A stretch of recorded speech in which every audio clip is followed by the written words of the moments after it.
friends, we have another vintage paint thing for you guys. This is permanent pigment paints. Here's a bottle that isn't covered with the label. I got these on eBay, and they came with these little identification things for some reason. Anyway, Permanent Pigments is a brand from the 70s and 80s, I believe, and they're on eBay, and they're quite cheap. For a while, I've just been kind of sleeping on them. I assumed that they just weren't great paints because there was so much of it and so cheap. But a few weeks ago, I had a video involving some permanent pigment paints, a different line of it, the modular line, and I thought, let's give it a try. Maybe I'll be pleasantly surprised. This is what we're actually testing. This is Permanent Green Light. And the eBay seller just sold them with these little labels that look like they've been there for at least a decade or more because the tape has yellowed. And I'm just going to leave that there. But this, just so you can see what the packaging looks like, conforms to conforms to all of that. Composition guaranteed, permanent pigments, linseed oil. The pigment is pigment. Okay, good job. Yeah. It doesn't actually say what pigment's on it. The tubes kind of look like this, permanent pigments up there. I think these are from the 70s or 80s. I am not sure. My guess would be 70s, but it's kind of hard to date these sometimes. But this is Permanent Green Light. A permanent green light. Here, this one actually has a pigment on it. Thylacyanine green on pigment yellow 74 titanium. It has a lot. But it has linseed oil, and yeah. We are going to take a look at that. We are going to compare it to sap green just as a baseline so we know what we got. And I'm going to give my opinion. Older paints are hit or miss. Winsor & Newton, whatever era that's from, however old Winsor & Newton is, that they just last. Except for the modern ones, which seems to go bad, I think, after they changed their factory. They moved their factory to France and then everything sucked. But Grumbacher is another old brand, and their older paints don't last quite as long. The ones from the 70s and 80s stiffen, and even older than that is anyone's guess. So yeah. So this I'm curious to see. I had to do the hot water trick, and now it's not opening. There we go. I had to do the hot water trick to get this. If this is sealed, I swear to God. Oh, okay, that's something. That's probably why I had to do that water trick. This is not coming out. Okay, where's my palette knife? Let's see if we can, because the bottle is soft. The tube is soft, so that's a thing. But this is okay. Okay. This is not working at all. No, this is not. Okay. So now we know that a good number of permanent pigments, even if the tube is soft, sometimes things like this happen.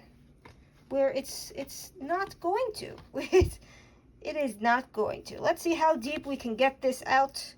Let's see if this does anything at all. What the heck is this coming out of it? Why is gray coming out of it?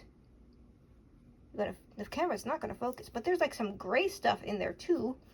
That's not a good sign. I need some, yeah. Will this video even see the light of day? Because this is not working at all. No, it is not. There might be an edit point. Garbage noises. Did I do anything to this? Did I do anything to this? No, it's still not coming out. And some silver stuff from the tube itself, I assume that's what that is. Is anything coming out? Hold up. I'm trying not to burst the bottle, because if you strain it too much, the aluminum can tear, and then you're SOL. Okay. We're on an adventure, folks. And I have to keep wiping this down, because it's sticking to it like clay. Garbage noises. Let's see if we can get anything out of here. More gray goop. Is this the actual aluminum coming out of it? Is that what's this? this stuff is. Okay, right now I'm going to say permanent pigment, buy at your own risk. This is perhaps a warning video. I think I got something though. I think I'm starting to hit the stuff that's actually potentially usable.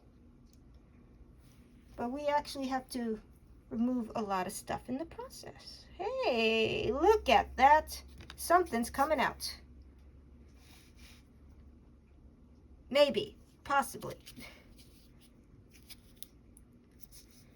This is what I was talking about, but sometimes it's different. The modular one lasted, because the modular one came out without a problem whatsoever, but this is absolutely not, and coming out with some gray stuff. Why? What? Okay, so we have learned that permanent pigments is not. It is not. But okay, let's see what we got here. If you happen to have some usable permanent pigments,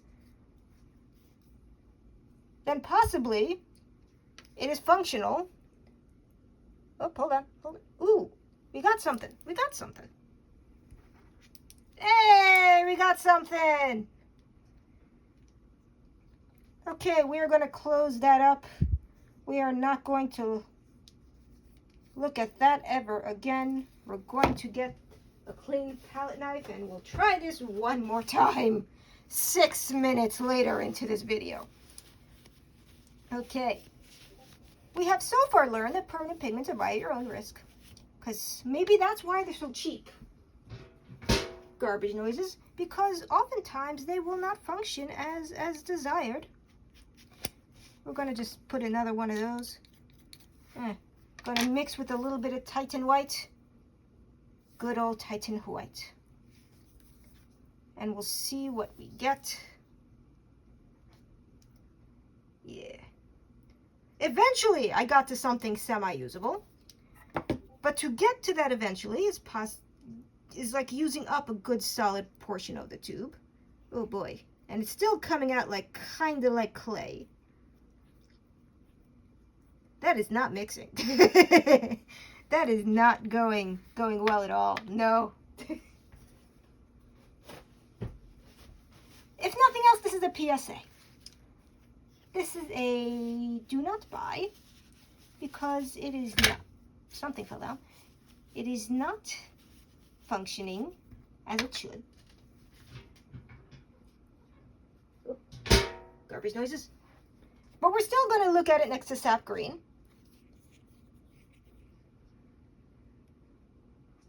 Which is much darker because that's a permanent green light, and sap green is more dark because that's what it is. This is Williamsburg, by the way, from one of their smaller packs.